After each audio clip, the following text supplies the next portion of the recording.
इन संस्थाओं का प्रकार बहुत अलग अलग है। कुछ के मन में समाज की दुर्दशा की चिंता है, कुछ के मन में उसकी और एक लूट फूट की चिंता है। वॉल्यूम बढ़ाना पड़ेगा। अच्छा, एक हमें लाइट चाहिए भैया यहाँ पर। कुछ नकल मारने के लिए एक लाइट चाहिए हमें उधर। हम इतने अच्छे वक्ता नहीं, बस एक बाकी क्या ऑफ कर दीजिए।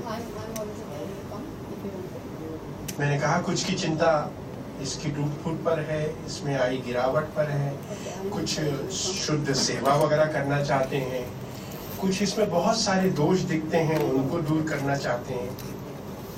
हमें से कुछ के लिए समाज के लिए काम करना एक तरह की नौकरी है, आज यहाँ कल वहाँ, पर नौकरी तो पक्की है कि हमें यही काम करना है। संस्था भी बीच में हम में से कुछ को बदलनी पड़ती है।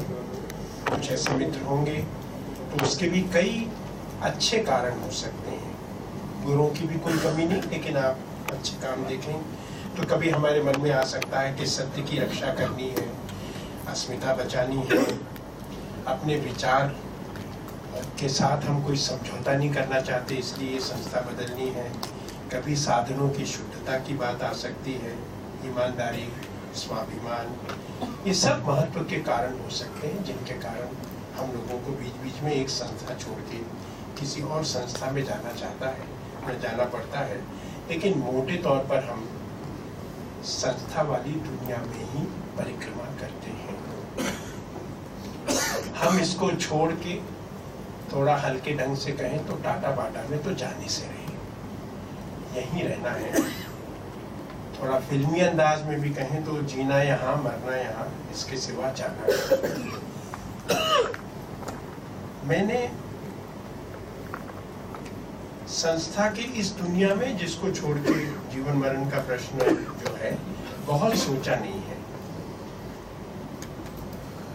हो सकता है आप में से कई लोगों ने मुझसे ज्यादा गंभीरता से इस प्रश्न पर विचार किया, पर विजय जी को लगा कि ये बात कहीं तो शुरू होनी चाहिए, तो उन्होंने मुझे एक तरह से बलि का बकरा बनाया है और काट के मेरा प्रसाद आप लोगों में बांट देंगे। तो इससे अच्छा प्रसाद भी कभी हम लोगों को मिल सके, उस नाते मैं इसको शुरू करूंगा। और ये भी कहूंगा कि प्रसाद में क्वालिटी नहीं देखी जाती।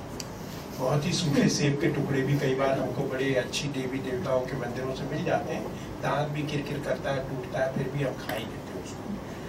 तो घटिया बूंदी के लड्डू भी प्रसाद में, बताइए कई इस तरह की चीजें। तो ये विजय जी की जिम्मेदारी है, इसमें आपको अगर अच्छे किस्म का प्रसाद नहीं मिले, कोई 40 बरस से इस काम में करने वाले लोग होंगे इस दुनिया में, समाज और संस्था के बीच में काम करने वाले। कुछ होंगे 2-5 बरस के बिल्कुल नए साथी।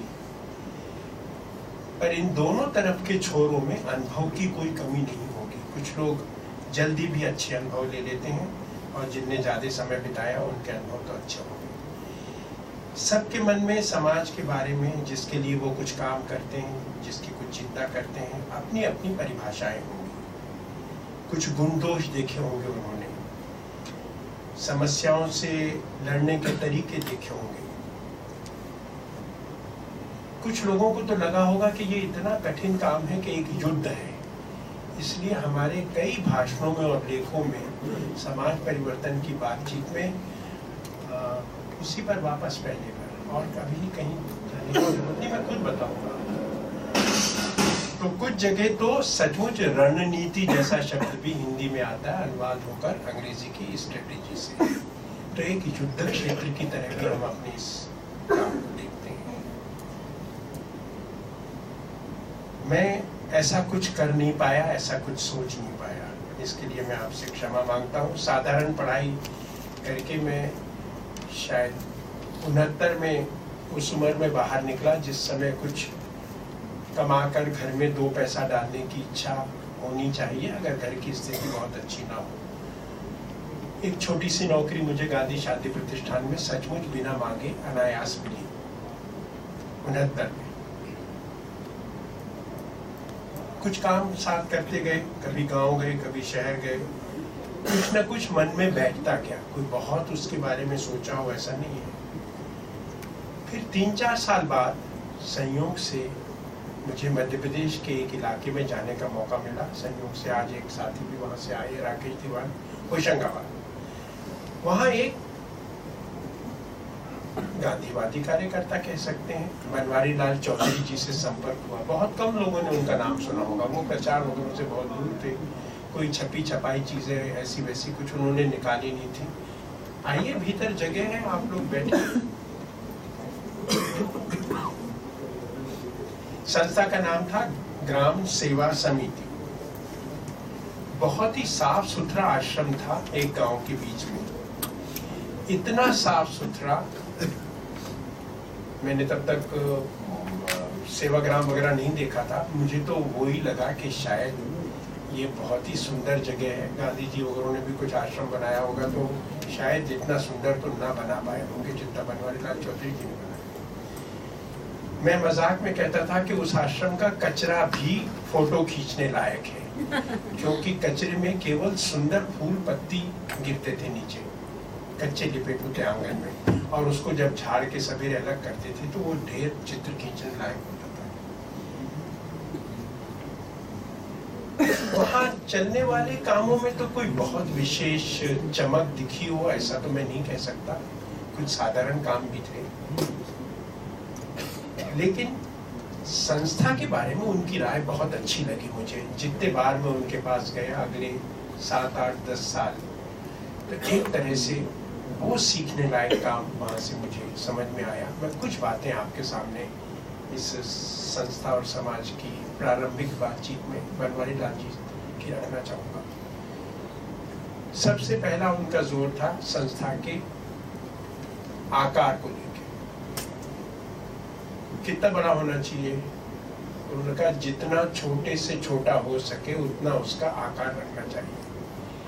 कार्यकर्ता उनका जितनी कम संख्या के हो सकते हैं उतनी कम संख्या के रखनी चाहिए। बजट उन्होंने कहा जितना कम हो सकता है उतना रखना चाहिए। किसी के मन में आएगा ये प्रारंभ की चीजें बता रहे हैं, जब संस्था खोलो फिर तरक्की हो तो जैसे विकास होता है वैसा संस्था भी बढ़नी चाहिए, कार्यकर्ता भी बढ़ना चाहिए, बजट भी बढ़ना चाहिए। इसके बारे में उनकी बड़ी सख्त राय थी। वो ये मानते थे कि अगर काम आप समाज में कर रहे हैं और आपका काम बढ़ रहा है, इसका मतलब समाज आपको स्वीकार कर रहा है, तो आपका बजट अगले वर्ष और कम होना चाहिए या अगले 10 साल बाद। आपके कार्यकर्ताओं की फौज में भी संख्या में गिरावट आनी चाहिए, क्योंकि अगर आप अच्छा काम कर रहे हैं तो गांव के लड़के लड़कियों ने कुछ तो उठा ही लिया होगा, फिर आपकी कितनी जरूरत वहां पर फौज भेजने की। तो इस तरह से उनकी परिभाषा संस्था के क्षेत्र में बहुत कठिन मापदंड वाली थी, एक कसौटी की तरह थी। उनका ये भी कहना था कि जरूरत पड़ने पर जब आपको लगे कि आपका उद्देश्य पूरा हुआ तो संस्था बंद क्यों नहीं करती। ये बड़े कठिन राय के थे इस मामले में। इसी से मुझे लगा, उस समय तो नहीं सोचा, लेकिन कहीं ना कहीं अवचेतन में दिमाग के किसी कोने में ये विचार पड़ गया होगा कि टॉल्स्टॉय की जो एक सुंदर कहानी है कि एक आदमी को कितनी जमीन चाहिए, उसकी तुलना में मुझे लगा उसके समानांतर हमें कभी न कभी आप जैसे शानदार मित्रों के साथ ये सोचना चाहिए कि एक विचार को, अच्छे विचार को फैलाने के लिए कितनी जमीन चाहिए। हम अक्सर देखते हैं कि हम अपने विचार को अच्छा मानते हैं, घटिया तो मानते ही नहीं, चाहे दूसरे की निगाह में वो कितना ही घटिया हो और वास्तव में भी घटिया हो, लेकिन हम तो उसको अच्छा मानेंगे। उनकी इच्छा होती है कि बड़ी जगह पर संस्था बनाई जाए, 2, 4, 10 कमरे की हो, एक सभागृह हो, एक अतिथि गृह हो, एक रसोई हो। सब संस्थाओं का सपना इस पे जाके समाप्त होता है, और फिर उसका कितना बुरा हाल होता है वो भी हम सब देखते रहते हैं। हमारी अपनी संस्था की भी गिनती उसमें करनी हो तो कोई दिक्कत नहीं है। सब खंडर बनने लगता है, लेकिन हम चाहते हैं कि अगर शहर में है तो उस शहर की कोई सबसे अच्छी संस्थान क्षेत्र में हमको कुछ गज का अच्छा प्लॉट मिले, और अगर गांव में है तो हमारा विशाल कैंपस बने, लोहे का दरवाजा हो, 2 चौकीदार बैठे हो, एक ताला लगा हो, गांव का आदमी भी भीतर आए तो रजिस्टर में नाम दर्ज करके जाए। जिसके लिए सेवा करने के लिए हम गए हैं उसको भी अपना आईडी कार्ड दिखाना पड़े। ऐसी संस्थाओं की कोई कमी नहीं। अगर मैं ये ऐसा कहूँ तो आप लोग क्षमा करेंगे कि जितने लोग बैठे हैं इस बातचीत को सुनते सुनते अगर एक एक कागज पेंसिल पर ऐसी संस्थाओं की 5 नाम 10 नाम लिखें तो कोई हर्ज नहीं, जिनको आप जानते हैं और जो मैंने वर्णन किया उसके योग्य बैठती हैं, कि बड़ा कैंपस, बड़े लोग, बड़ी चीज़ें, और बाद में उसमें खंडर की तरफ जाने की पूरी तैयारी। तो ऐसी संस्थाओं का भी कुछ कर सकते हैं। इसको बिना कटुता के, बैरभाव पाले बिना तटस्थ ढंग से हम देख सकते हैं कि हमने पिछले 40 साल में ऐसी कितनी संस्थाओं को उभरते और गिरते देखा। मैंने बताया शुरू में कि मैं 69 में गांधी शांति प्रतिष्ठान में आया, सस्ता जमाना था। उस समय भी मैंने सर्वोदय के नाम पर 4 करोड़ 5 करोड़ तक की संस्थाएं देखी वार्षिक बजट की।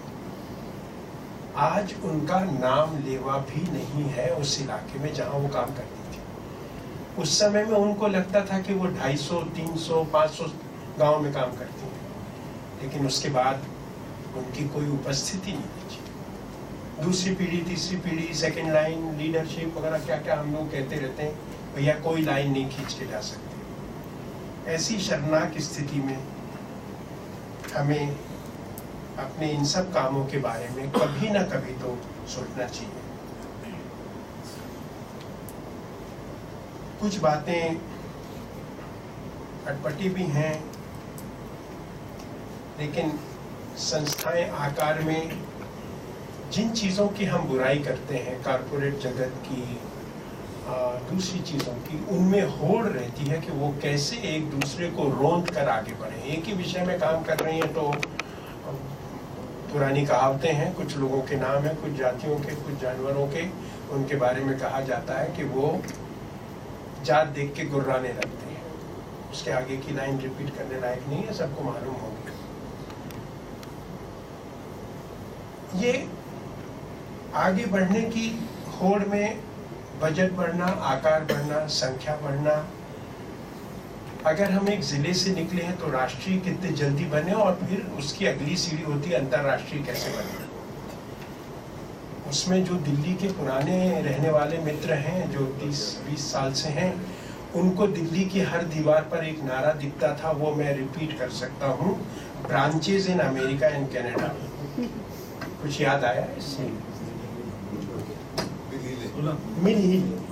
मिल तो ले 16 नंबर रगरपुरा। तो हाँ प्रोफेसर साहब, तो ये शादी कराने वाला एक छोटा सा संगठन रैगरपुरा से निकला और फिर वो राष्ट्रीय और अंतर्राष्ट्रीय तक बन गया। तो मुझे भी ओवेस मेरे परिचय में कहे कि अनुपम की branches in America and Canada, तो मुझे बड़ा अच्छा लगे। या ये चूक जाएंगे अगर मेरे परिचय में, तो मैं कहूँगा कि भैया ये और जोड़ देना अगली बार, इस बार तुमने कम परिचय दिया। तो branches in America and Canada की तरह हमारी चीज़ें चलती हैं, लेकिन ये ग्राफ्स दुर्भाग्य से कहिए या समाज के सौभाग्य से बहुत दूर नहीं जाता, जल्दी ऊपर उठता है, उसके बाद नीचे गिर के उस संस्था को उसकी जगह बता देता है। इसलिए मैंने कहा कि आप लोग 5-5, 10-10 संस्थाओं के नाम लिखें तो अच्छा लगेगा। धीरे धीरे विवाद उठता है संस्थाओं में, कुछ मुकदमे चलते हैं, एक आध किसी को निकाला जाता है तो मैं किसी अच्छे वकील का सहारा ले लेता हूँ। मुकदमे ना भी चल रहे हों तो बजट गिरना शुरू हो जाता है, आपकी प्रसिद्धि कम होती है तो पैसा आना कम हो जाता है, पैसा आने से फिर कार्यकर्ता जो निष्ठा से आया था वो कर्मचारी बनने लगता है, वो 10 से 5 घड़ी देख के काम करता है। ये सब इतनी छोटी छोटी चीज़ें हैं कि फिर नेतृत्व तो बदलने का क्षण आ जाता है। लेकिन आप बताइए फटे जूते में कौन पैर डालेगा? तो अधिकांश जूते हमारे फट चुके होते हैं जब हम उनको घिस घिस के दूसरे के लिए छोड़ के जाना चाहते हैं। अच्छी बनी बनाई संस्था हम में से आसानी से कोई छोड़ के जाना नहीं पसंद करता। जब वो घिस जाती है तब हमको बुद्धत्व प्राप्त होता है और हम कहते हैं अब इसको कोई दूसरा चलाए, अनपब्लिश चलाए या कोई और चलाए। जब हम संस्था बनाते हैं तो हम उसको एक मूर्ति की तरह सजाते हैं। ये सब साथ बैठे हैं और मित्रों का प्यार है इसलिए कह सकते हैं। रंग बिरंगी वार्षिक रिपोर्ट बनाते हैं, कोई पढ़े या ना पढ़े, प्रायः अंग्रेजी में बनाते हैं। सौभाग्य या दुर्भाग्य से उनका हिंदी अनुवाद हो जाए तो वो इतना रद्दी हिंदी होता है कि वो सीधे रद्दी में चली जाती है अधिकांश संस्थाओं की रिपोर्ट। ये सब होते हुए भी हम मूर्ति को सजाने में लगे रहते हैं, उसकी पूजा करते हैं अच्छे से। हम खुद उसकी प्रशंसा करते हैं, प्रायः दूसरों की प्रशंसा मिलती नहीं, इसलिए हम अपनी प्रशंसा में लगे रहते हैं। मूर्ति का सृजन करना हमको आता है, लेकिन मूर्ति का विसर्जन करना नहीं आता। धर्म के क्षेत्र में कम से कम 2 अवसर आते हैं जो हर साल हमको याद दिलाते हैं कि गणपति बप्पा चाहे छोटा बनाया एक बित्ते का या कौन सा बम्बई का लाल बाग सबसे बड़ा लाल बाग का राजा, उसको एक निश्चित अवधि तक पूजने के बाद हम गाते बजाते ले जाते हैं और सिरा के आ जाते हैं। ऐसी दुर्गा की मूर्ति पर संस्था का सृजन करते समय हम गाते बजाते हैं, विसर्जन का हम मौका देख ही नहीं पाते। तो आगे पीछे कभी इससे सीखा जा सकता है। हमारे परिवार में तो कोई गणपति जी वगैरह बैठते नहीं, दुर्गा जी बैठते नहीं, लेकिन कभी ना कभी उनसे विसर्जन की प्रेरणा तो हमको मिलती है, विसर्जन की नहीं मिलती। जो हम विसर्जन नहीं कर पाते वो अल्लाह का मजाकिया स्वभाव है, वो खुद ही विसर्जन की तैयारी कर लेता है। उनकी संस्थाओं को वो एक गुपचुप रजिस्टर में लिखता रहता है कि इसका नंबर आया, वो फिर कहाँ चली जाती है कुछ पता नहीं चलता। तो इसलिए उसकी सूची भी आपके हाथ में है, बनाना चाहें तो बनाइए। तो ये छोटी छोटी बातें आपके सामने में रख जरूर रहा हूँ, लेकिन ये संस्था का बसता उजड़ता और फिर से बसता हुआ जो संसार है उसके बारे में ये प्रारंभिक शुरुआत मान के अगली बार विजय जी कुछ अच्छे मित्रों को इकट्ठा करें। अपूर्वानंद जी हैं यहाँ पर और भी जो अच्छे लोग हैं, सुधीरेन जी हैं, सबके नाम बताना जरूरी नहीं, लेकिन आप जानते हैं कि मुझसे बेहतर बहुत सारे नाम इसमें निकल सकते हैं जो ज़्यादा गहराई से इसको टटोल सके। इसमें कोई शक नहीं कि समाज है, उसको हम जीवंत कहें या मुर्दा कहें, समस्याएं आएंगी और जाएंगी, नहीं आएंगी। कई समस्याओं के आने का कारण ये होता है कि अचानक राज बदल गया। राज बदलना भी बहुत सारी समस्याओं की बाढ़ लेकर आता है। राज की पद्धति बदल जाए, कल तक लोकतंत्र था, तानाशाही आ जाए तो फिर ह्यूमन राइट्स की कितनी तरह तरह की समस्याएं लोगों के सामने आने वाली हैं। कभी कोई एक पक्ष, कट्टर पक्ष, एक कट्टर विचार ऊपर और नीचे हो जाता है तो उसके कारण कितनी तरह की असहिष्णुता की समस्याएं आने लगती हैं। कई बार विकास के कारण कई तरह की समस्याएं आती हैं। एक नया बाजार खुलता है बेंगलोर में तो जो नॉर्थ ईस्ट से बच्चे कभी बेंगलोर नहीं गए वो सब बेंगलोर चले जाते हैं नौकरियों के लिए, क्योंकि उन्होंने वैसी नौकरी की है।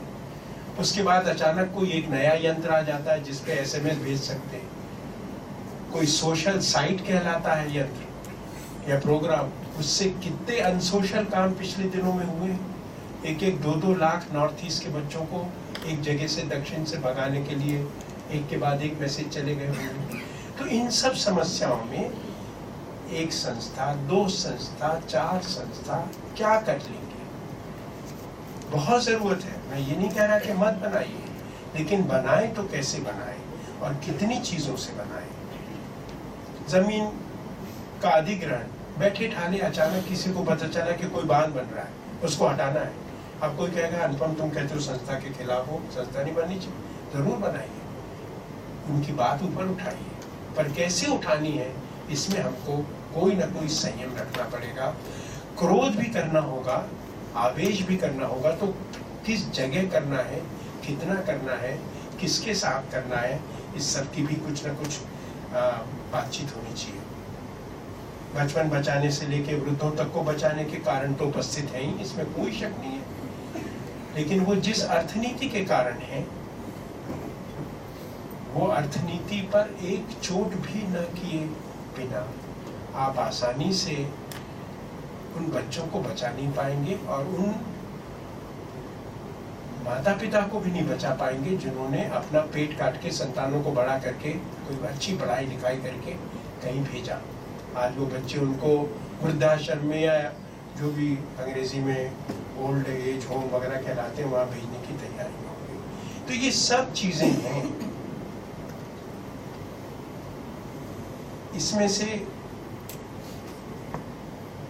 हम लोग कितने की चिंता करते हैं, कितने कर पाते हैं, इसको भी तोलना आना